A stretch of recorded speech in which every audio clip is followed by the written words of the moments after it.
O Ceilão Verde. Uma renda de coqueiros ao longo das fímbrias arenosas do oceano. Aldeias de pescadores no meio do verde. Lagoas, lagos, arrozais. Vista do vale e paisagens montanhosas. O cume pontudo do Pico de Adão. Ruínas de cidades antigas. Gigantescas estátuas de Buda sob os ramos verdes das árvores, das quais os macacos nos contemplam. Templos budistas brancos no meio das flores e da folhagem. Monges com trajes amarelos. Singaleses com pentes de tartaruga nos cabelos, usando saias brancas justas, compridas até o chão. Jovens de olhos negros sorridentes, em carroças leves puxadas por bois que trotavam rapidamente. Árvores enormes, cobertas profusamente de flores vermelhas. As largas folhas das bananeiras, mais palmeiras, terra avermelhada e sol, sol, sol. Hospedei-me no hotel fora de Colombo, na beira da praia, e a partir dali realizei várias excursões para o sul, até Gali, aos mosteiros budistas para o norte, até a cidade minúscula de Kandy, onde está o templo sagrado do dente, suas pedras brancas cobertas de limo verde, e posteriormente até as ruínas de Aradapura, uma cidade que muito antes do nascimento de Cristo tinha uma população de 2 milhões de habitantes e foi destruída durante a invasão dos Tamils no começo de nossa era. Há muito tempo que ela foi invadida e engolida pela Floresta Verde, através da qual, hoje, estendem-se cerca de 25 quilômetros de ruas e praças cobertas de erva e arbustos, alicerces e paredes meio demolidas de casas, templos, mosteiros, palácios, reservatórios e tanques, fragmentos de estátuas quebradas, dagabas gigantescas, edifícios em forma de sinos e etc. Voltando ao hotel, depois de uma dessas excursões, fiquei sem sair por alguns dias, tentando registrar minhas impressões, principalmente as conversas com os monges budistas que tinham estado expondo o ensinamento de Buda. Essas conversas me deixaram com um estranho sentimento de insatisfação. Eu não podia me livrar da ideia de que existiam muitas coisas no budismo sobre as quais não podíamos chegar a nenhuma compreensão e que eu definiria com as palavras miraculoso ou mágico, quer dizer, precisamente, o que os budistas negavam no budismo. O budismo se apresentava a mim simultaneamente sob 2 aspectos. Por um lado, via-o como uma religião cheia de luz, de suavidade e calor. De todas as religiões, a mais afastada do que podemos chamar paganismo. Uma religião que, mesmo nas suas formas eclesiásticas mais extremadas, nunca abençoou a espada, nunca empregou a coação em qualquer das suas formas. Uma religião que se podia abraçar, continuando ligado à sua religião original. Tudo isso por um lado. Pelo outro, uma estranha filosofia que tenta negar o que constitui a essência e o conteúdo principal de toda religião, a ideia do milagroso. Senti imediatamente o lado luminoso do budismo ao entrar em qualquer templo budista, sobretudo na parte sul do Ceilão. Os templos budistas são pequenos recantos verdes, semelhantes às ermidas nos mosteiros russos. Um pequeno recinto de pedra branca, e dentro dele algumas pequenas construções brancas e um pequeno campanário. Tudo está sempre muito limpo e há sempre muita verdura, muitas sombras, luz do sol e flores.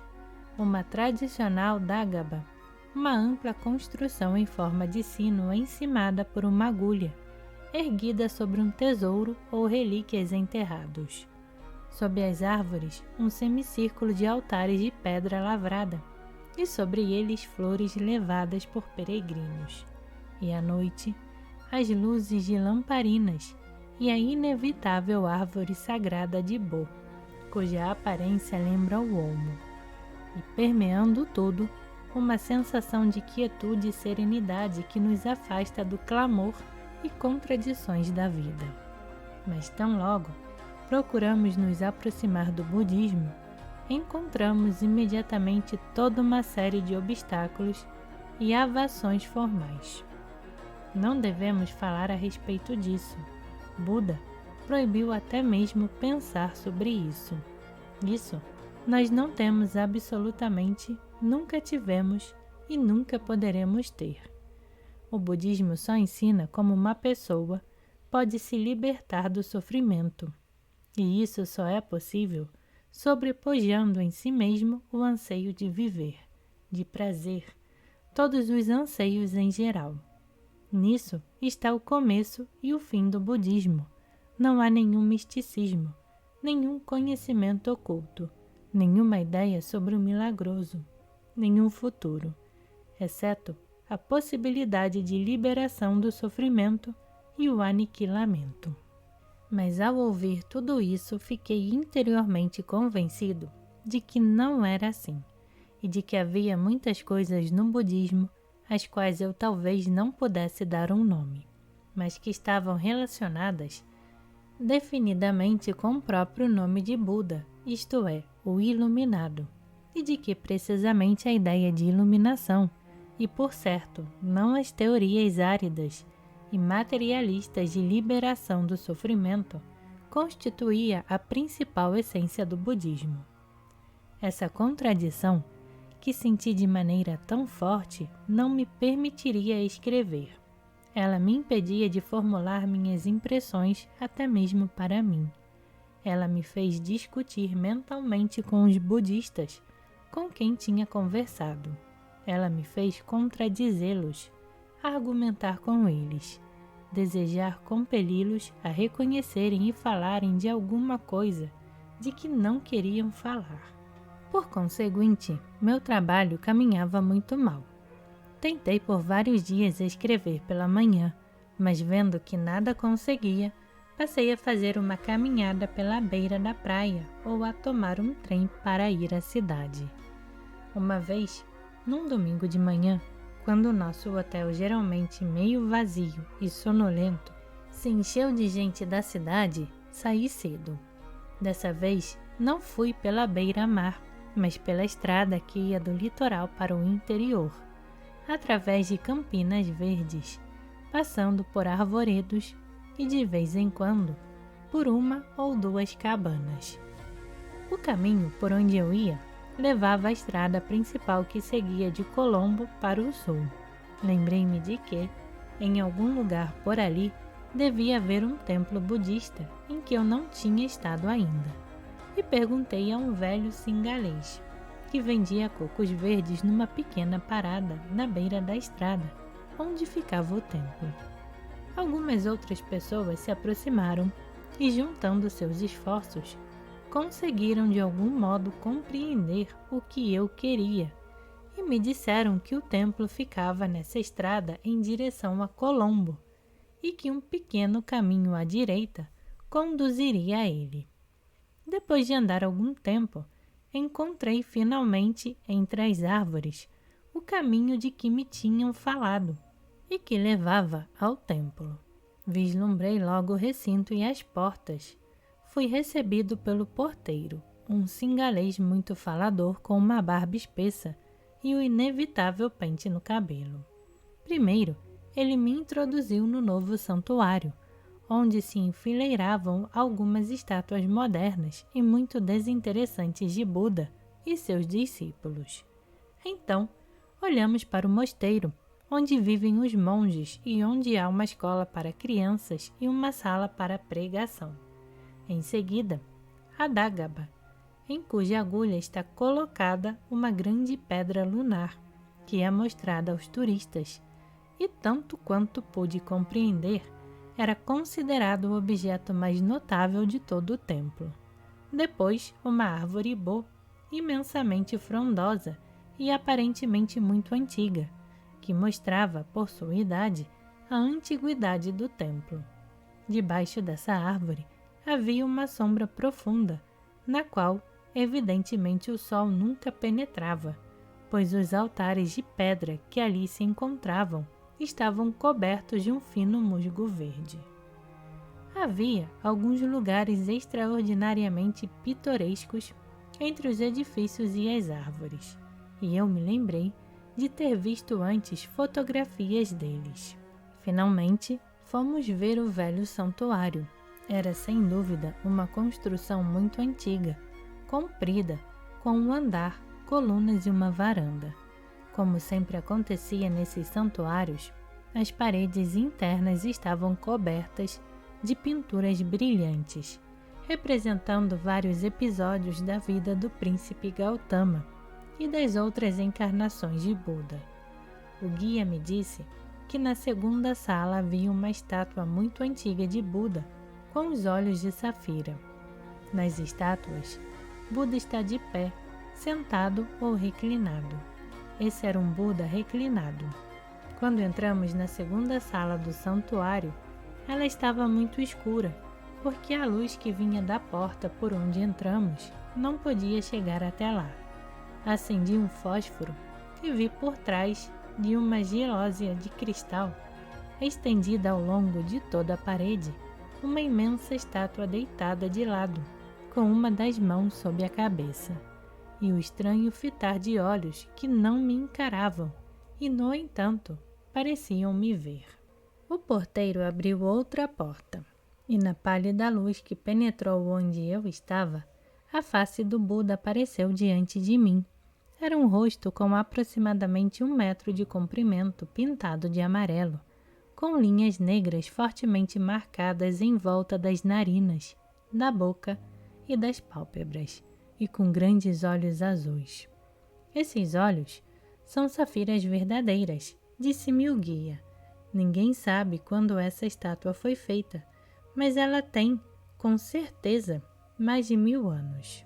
Não se abre a gelósia? Perguntei ao guia. Não se abre, respondeu. Ela não é aberta há mais de 60 anos. Ele continuou falando, mas eu não estava ouvindo. O modo de olhar daqueles grandes olhos azuis me atraía. Passaram-se 1 ou 2 segundos e compreendi que estava diante de um milagre. O guia se afastou silenciosamente de mim e sentou-se nos degraus da varanda, e fiquei sozinho com o Buda. O rosto do Buda estava cheio de vida. Ele não estava olhando diretamente para mim e, no entanto, me via.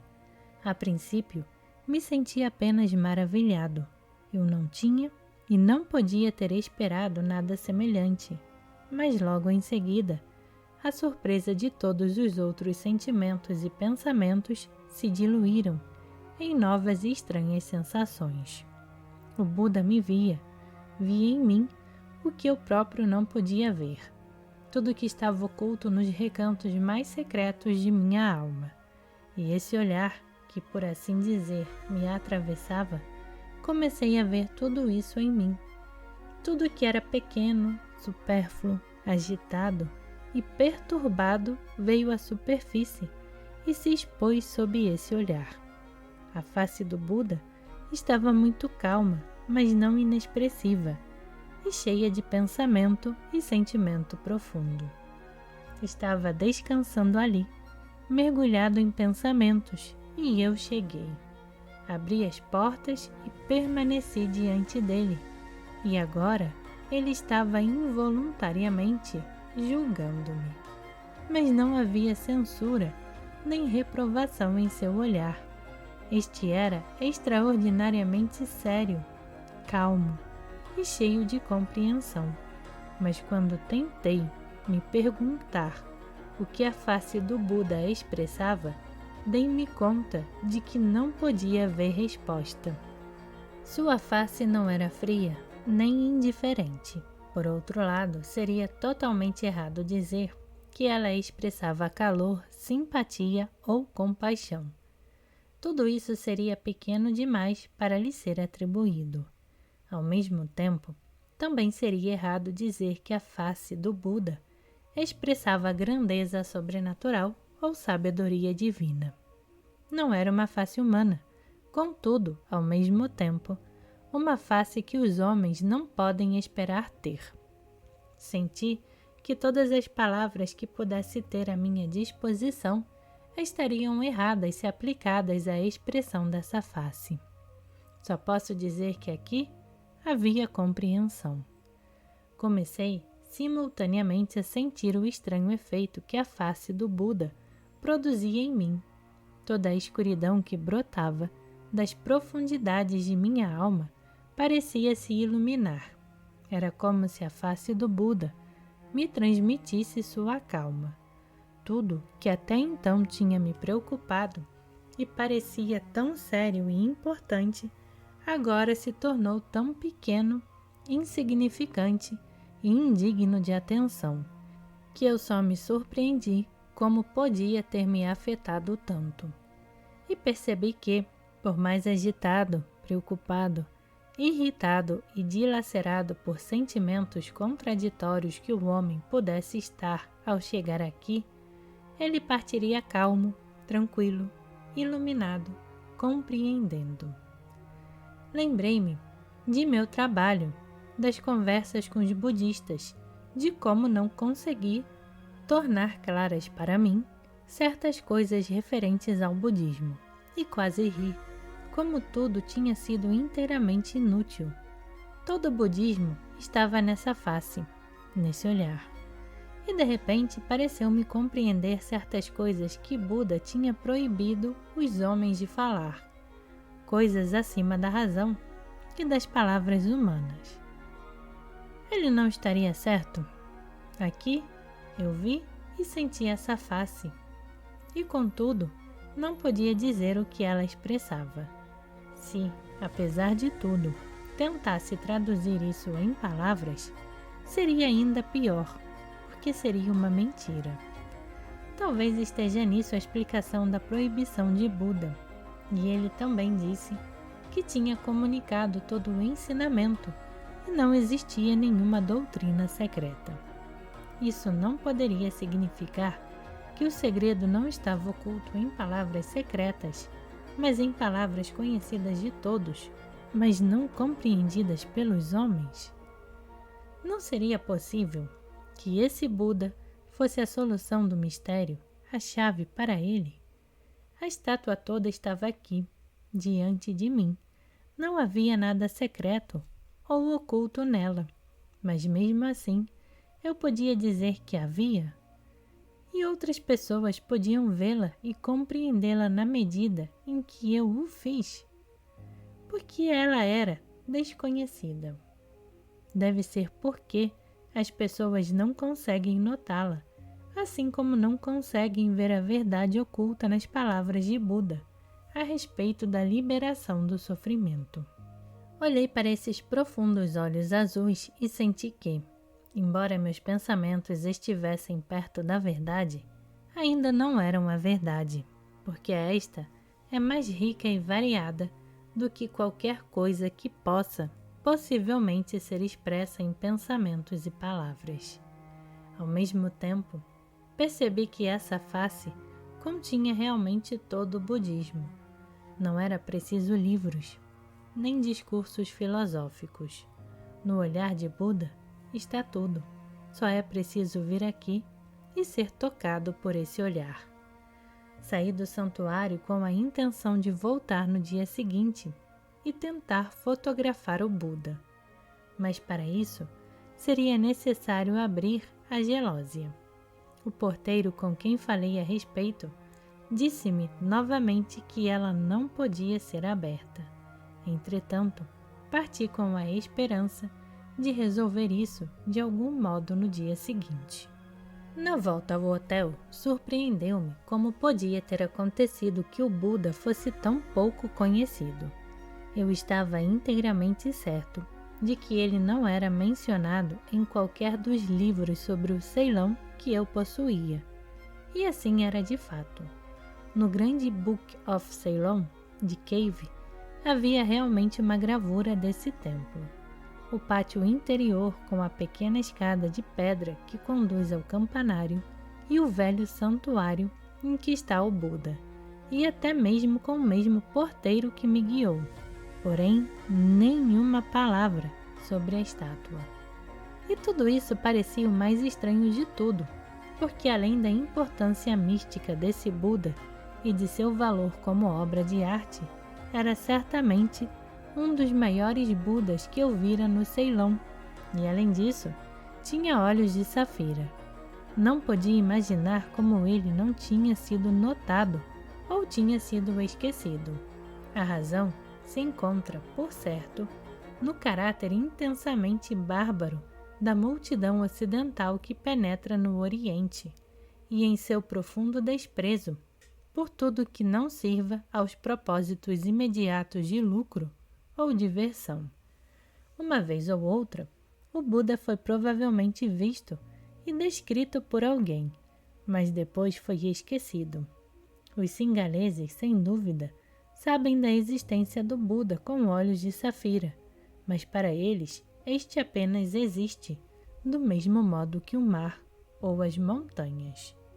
No dia seguinte, voltei de novo ao templo. Eu temia, nessa ocasião, não ver nem sentir o que tinha experimentado na véspera, que o Buda com os olhos de safira podia de repente surgir apenas como uma estátua de pedra comum com uma cara pintada. Mas meus temores não se confirmaram. O olhar do Buda era exatamente o mesmo, penetrando minha alma, iluminando tudo nela e, por assim dizer, pondo tudo em ordem. 1 ou 2 dias mais tarde, eu estava novamente no templo, e o porteiro me reconheceu dessa vez como um velho conhecido. E de novo, a face do Buda me transmitiu algo que eu não podia compreender nem expressar. Tencionava tentar descobrir algo sobre a história do Buda com olhos de safira. Mas aconteceu que quase imediatamente tive que deixar a Índia. E em seguida, começou a guerra e a face do Buda permaneceu longe de mim, do outro lado do mar, da loucura humana. Uma coisa é certa, esse Buda é verdadeiramente uma obra de arte excepcional. Eu não sei de nenhuma obra de arte cristã que esteja no mesmo nível do Buda com olhos de safira.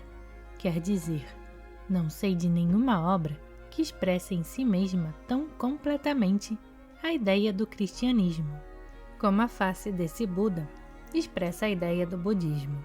Compreender essa face é compreender o budismo. E não é preciso ler grossos volumes sobre o budismo ou conversar com professores que estudam as religiões orientais ou com os bhikshus letrados. Podemos vir aqui, ficar diante do Buda e deixar que o olhar daqueles olhos azuis penetre em nossa alma e compreenderemos o que é o budismo. Muitas vezes, quando penso no Buda, lembro-me de outra face, a da esfinge, e do olhar daqueles olhos que não nos veem. Essas duas faces são totalmente diferentes. Contudo, têm algo em comum. Ambas falam de outra vida, de outra consciência, que é mais elevada que a consciência do homem. Por isso, não temos palavras para descrevê-las. Não sabemos quando, por quem ou com que propósito essas faces foram criadas, mas elas nos falam de uma existência real, de outra vida e da existência de homens que sabem algo dessa vida e podem transmiti-lo a nós através da magia da arte.